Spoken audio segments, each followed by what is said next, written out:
Welcome to the Great Lakes Fishing Podcast. We're continuing our coverage from the Greater Niagara Fishing and Outdoor Expo, and we're joined now with by Captain Pete Alex from Vision Quest Sport Fishing.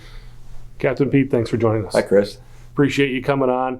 And we're going to talk something that a little bit out of the ordinary. I think when most people think Lake Erie, especially in the age of 2020, they think walleye. But one of the things that you do is you target lake trout on Lake Erie. Tell us about the lake trout fishery on Lake Erie. Well, a lot of people don't know that, but out of Pennsylvania, we have a really, really good lake trout fishery, especially in the spring and fall period. And our Fish Commission and the federal program combined to commit to about 150 to 200,000 lake trout annually. So they're constantly stocking the lake with lake trout out of Erie, Pennsylvania. And what is it about lake trout? And I've talked to a couple different people, and there's a federal effort right now to kind of get more lake trout into the lake. What is it about lake trout that has the feds interested in trying to get more and more of them into the lake? Native species says it all. It was once a native species, took a big hit back maybe the 50s, 60s. Probably the lamprey eel put a big dent in the population, and so the lake trout population plummeted on Lake Erie, and to the point of extinction. So the federal people got involved and wanted to make sure that the lake trout were restored, being a native species, and are committed to that restoration or continued stocking program until probably eternity, really. Other than that stocking, what do you think has helped bring the lake trout back? Gobies. I think gobies is one thing. It provided a instant forage base because our smelt population, which they fed on years ago, declined. And I think the gobies replaced that as far as a bait fish. And our fisheries people are constantly working on, there's a variety of strains of lake trout out there. There's probably 7 to 11 different strains. So they're constantly doing research to find which strain survives the best in Lake Erie. When's the best time to go out and target these lake trout for you? When are you out there going after them? Usually the latter part of April through the whole month of May, and then the focus takes place on walleyes in Lake Erie, really, with some steelhead mixed in. So once walleye kicks in, people kind of forget about lake trout. They've moved out deeper. They start to scatter. They start to migrate towards the deep water into New York. So they're a little harder to target, but again, most people want to chase walleyes that time of year. So then once we get through the summer months, walleye fishing kind of slows down, peters out. A lot of those fish migrate out of our waters, and the waters cool off. And those lake trout that abound all over Lake Erie in the deep haunts, they kind of work their way back in mid-October, third week of October, and they're coming in to spawn. It's their natural habitat. So they come in to spawn in water under 30 feet. They find some structure. There's some hot spots along our shoreline that every year have lots of lake trout. So they come back in. They're a relatively easy fish to target, catch once you get into that latter part of October, and then the whole month of November is great lake trout fishing. And that's when usually people have their boats packed up and yes. they're thinking about chasing whitetails or whatnot. Yep. The folks that keep their boats in till the end of October usually get a crack at them, but most of our marinas want your boats out of the water by October end. So there's a couple launches that remain open, really. So a lot of people start trailering their boats. And a few of us diehards keep our rigs in the water till almost December. We tie up in transient marinas that still remain open. They're public marinas. Mm-hmm. And so we move our boats there, keep them tied up for an extra month or 5 weeks, and continue to fish for lake trout. What is it about that Erie, PA area that makes that area home to the lake trout? Access, we fish, the best lake trout spot is the east end of the Erie, PA area towards New York. Access to deep water. We have a really significant drop off there with structure that a lot of those summer lake trout will hang out near also. And I think the fact that they were stocked in Pennsylvania, believe it or not, I think they get somewhat accustomed to that. And so they don't go far during the summer, and they return in big numbers to Pennsylvania waters. How are you targeting them in the spring? Well, in the spring, a variety of methods. We're using a lot of lead core with spoons. We're using the old school method of dodgers.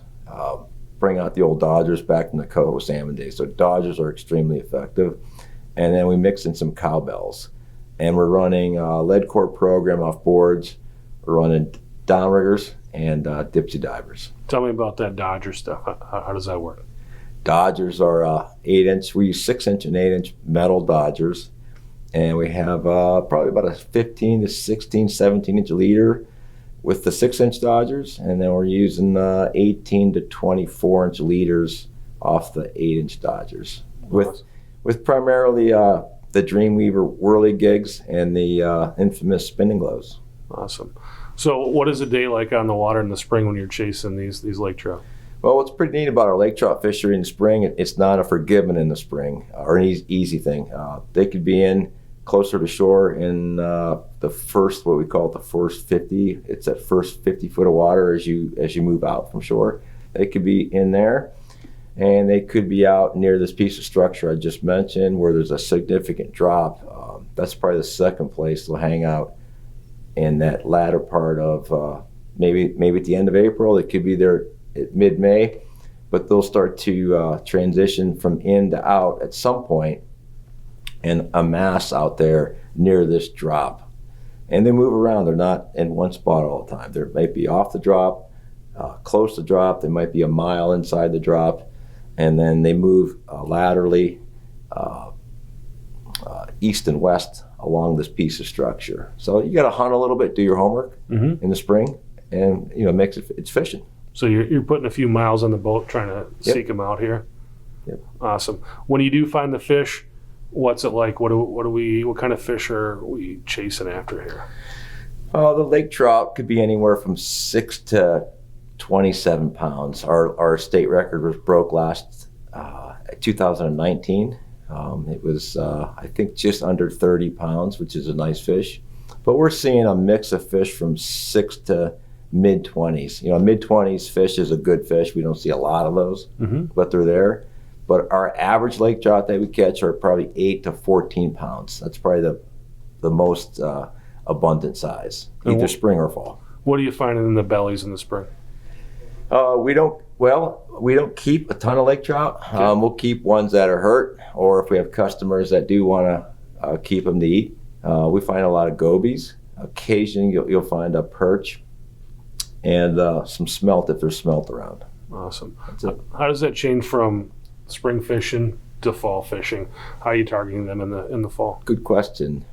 So fall, we're primarily 30 feet and under. So we're using shorter lead cores. We might be using monofilament dipsy diver rigs, a little less wire diver dipsy diver rigs. We're still using dodgers. We're still using occasional cowbell rigs. But it's primarily more of a skinny water program where you're putting more emphasis on your planer board lines or getting them away from the boat because you're fishing 18 to 30 feet of water. Then when we bump that out in the spring, it's generally a deeper water fishery because, again, fall, they're in their spawn, they're looking for structure, rocks, all that stuff. So come spring, they're in a little bit different depth of water. So we're fishing from, say, 48 to 80 foot of water near this drop, and they'll orientate themselves to some of the drops and structure pieces. So it's a little deeper program. So when you're fishing them in the fall and you're up in that shallow water and fish are starting to stage, what else are you picking up? Another good question. We're hitting occasional steelhead in there, so sometimes we put out some steelhead candy up high to take some occasional steelhead. We catch some really nice smallmouth that time of year as well. And the rare but occasional walleye is still around. So I've had days where you might catch 40 Lakers, you might catch 8 smallmouth, 5 walleye, and 4 steelhead on one trip. So good mix. And then lose a bunch of fish, Sounds like you're doing some reeling though. You're doing some. Well, it's a good thing. Lots of good stuff. Turning reels. Tell me about Vision Quest Sport Fishing. Vision Quest, we call it the VQ, okay?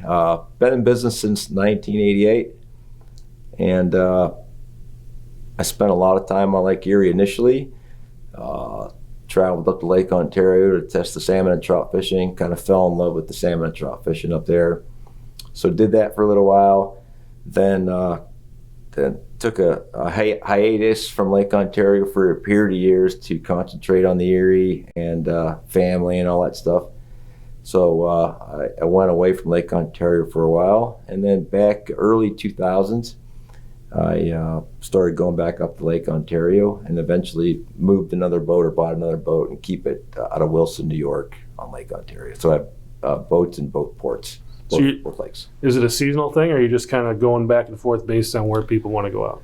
More of a seasonal thing. I go up to Lake Ontario near the end of April and the month of May for kings. I'll have the boat in Erie, so we mix in some lake trout fishing at that time, so I double dip a little bit between Lake Ontario salmon and trout, and then lake trout and Lake Erie. And then I'll fish Lake Ontario hard till about mid-June, and then I concentrate back on Lake Erie for walleye mostly and some steelhead. And I'll go back and forth to do a few tournaments in Lake Ontario. And then it's a little back and forth until maybe that Labor Day, September period. I shift back to Lake Ontario more because I really prefer to catch those salmon and trout again on Lake Ontario versus walleye. And that lake is more stable weather-wise. You know, Lake Erie, we start to get a lot of wind in September. We get a lot of blow days, tough water conditions. Lake Erie Lake Ontario, definitely more stable weather. What's a day like on the boat with you? A smiling face in the morning, you know, shaking hands, ask everybody their story a little bit if I don't know you, and they're going to orientate you a little bit to the boat, and you're going to get 110% effort. I'm an aggressive, competitive fisherman, but I don't take that attitude too far in the boat with my customers. But I'm there to catch fish. Most of my customers know, and I expect that they expect me to put them on fish. And so I take care of business when I'm out there. Awesome. What's something that you, as a very experienced charter captain, can tell us that might help someone who's just getting started in getting out on the water and doing some fishing? Non-charter boat? Yeah, just a guy with an 18-footer that wants to get on the lake. I would tell that person invest in good equipment, safe equipment. I would tell them to do some research, attend seminars like we're doing at this Niagara show, spend some time and listen to people who have been doing this like myself. It helps you cut through the learning curve a lot quicker. I would recommend that they even take a charter, and that happens a lot with me. Guys that want to learn how to catch kings or want to learn why we're so successful catching lake trout, and they might be struggling, they're new. I suggest that they spend the money, get some buddies, and book a trip, see what we do, and help them cut through that learning curve. Yeah, when you think about how much money goes into your gear and how much money goes into your boat and all these things, gas to do this, when you think about the cost of a charter, it's pretty cheap education, cheap information. You spread that out with a handful of guys. It beats a lot of those days on your own catching 2 fish all day or 3 fish when we're out catching a lot of fish. So to me, that's invaluable or very valuable information and experience. So the guys who do charter me specifically to learn, and what I like about it, they always tell me, we're not here to, we're not going to hucklebuck you, or, we're here, we have boats, but we want you to teach us because we want to be better anglers. So I appreciate that when they tell me that, and I take the extra step knowing that they're here to learn. I get those guys involved in setting rods, instead of us putting something out, which typical customers don't ask why you're doing it. We tell them why we're doing this, why we decide to pull that rig out of the water and change it, why we're modifying that program through the day, so that those guys understand the methodology and the mind process that I go through from start to finish. Other than typical charter customers, which, they're there to laugh, chit-chat, reel in the fish, help out, so much. Awesome. There's something that I didn't ask you that you'd like to get a chance to talk about before we wrap it up here? Let's go back to lake trout since we're talking lake trout. Yeah. That whole lake trout thing started back with me in the 80s. We had lake trout, okay, but no one ever targeted these lake trout or figured out the habits or movements of lake trout. And so it was one of the things I took the initiative to say, it's got to be lake trout. Like, they got to be somewhere once they're out of that deep water. So let's figure this program out. So I took the initiative, spent the time, effort, energy, and a lot of gas to run around and basically, we'll say, start that lake trout fishery or figure that lake trout fishery out in the fall and then again in the spring by doing my homework. And a lot of guys over the years have benefited that because it was something I kind of took some pride in and pioneered that whole fishery and taught a lot of guys how to fish that way, or to even know that fishery existed, because people were just overlooking it, didn't even think about it. And so I feel like I'm personally involved with how that kind of evolved till today, where a lot of people enjoy it. It's a great catch and release fishery because the water's cold. Mm-hmm. Fish are generally kind of shallow, at least in the fall. So it's a great catch and release fishery that you don't hurt a lot of fish. Spring, when we do it in the spring, same thing. We're not pulling those fish out of super deep water. The water's still cold, so that makes for another great catch and release period. And again, in the summer, everybody leaves them alone, and they go out and they're happy and catching their walleyes. Then I wait for them to come back in the fall. Well, Captain Pete Alex, thanks for coming on the show. If people want to find out more about you and your charter, how do they find you? I have a Facebook page that I report. I put a lot of good stuff on my own Vision Quest Facebook page, so you can reach out to me there.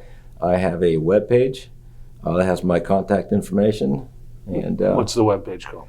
www.visionquestfishing.com, or just Google Vision Quest Sport Fishing and you'll find me. Awesome. And one more thing I'll add is I kind of get into the videos a lot, and I've been doing a lot of educational videos, short 5-minute videos. I've got some really great lake trout videos up there now of us showing what we're doing and catching fish. So I have my own YouTube channel, and I post some pretty good videos if you want to go check out this fishery in action. That's awesome. I think I'll be there checking it out. All right. Thanks so much, Captain Pete Alex. Really appreciate it. Thanks for watching. Thanks for listening. We'll talk to you next time.